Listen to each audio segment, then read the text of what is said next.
Hi, I'm Cyndi Hanson, a member of Central Baptist Church, and I'm glad to speak to you today. I was asked to talk a little bit about how God has challenged me during this time of isolation. And I've got to confess that challenge is something I've always embraced. I know that growth only happens when I'm out of my comfort zone. It often happens in challenge and discomfort. So I'm one of those people that doesn't freak out when things change. I just roll with it. I try to look for the positive and see challenge as opportunity. However, I am human, so challenges do get me. The biggest challenge I've faced in the last 4 weeks has been fifth grade English. I have a doctorate degree in education, and I have to confess that I'm having trouble diagramming sentences correctly. That's humbling. Another challenge has been communication. You'd think it would be easier with more time on our hands, but I found that my assumptions are getting the best of me now more than ever. I sit here and I think, don't they see that I'm in my office on a Zoom meeting for the last 4 hours? How come no one else can move the laundry from the washer to the dryer? Why am I the only one who loads the dishwasher? And I really have to cook lunch every day? See, those are my human, self-centered themes that sneak in and challenge me. And it's those moments when I can get cynical and in a negative, wallow in negativity. I once heard someone say that energy flows where your attention goes. If my attention is on the negative, then my energy is negative. If my attention is positive, then my energy is positive. It's not always easy to maintain that, but we aren't the first to encounter it either. Take Job.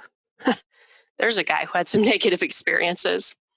In chapter 19, verses 13 to 14 of the book of Job, it says, "My acquaintances are completely estranged from me. My relatives have gone away. My closest friends have forgotten me." Does that sound like social isolation? Well, if you're feeling that way right now, then I encourage you to read on. Follow Job's thought processes. For just a few verses away, starting at verse 25, he says, "I know my Redeemer lives, and that in the end he will stand on the earth. After my skin has been destroyed, yet in my flesh I will see God. I will see him myself with my own eyes. I, and not another.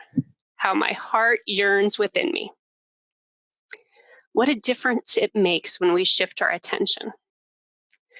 If you're finding yourself challenged in this time of isolation, consider looking at it as an opportunity rather than oppression. What is the opportunity that the Lord's presenting to you today? If you feel forgotten, maybe it's the opportunity to connect with someone. If you feel overwhelmed, maybe it's the opportunity to ask for help. If you feel lost, maybe it's the opportunity to read the Bible, pray, and be still.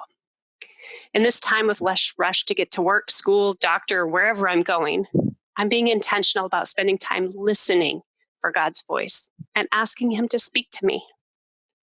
He does that in amazing, unique ways for each of us. It might be a sunrise, a song that's in my head when I wake up, an urging to do something. But the main thing is, he is with us. He speaks to us. Wherever your emotions and thoughts are taking you, you are not alone. God will never fail us. He promises that.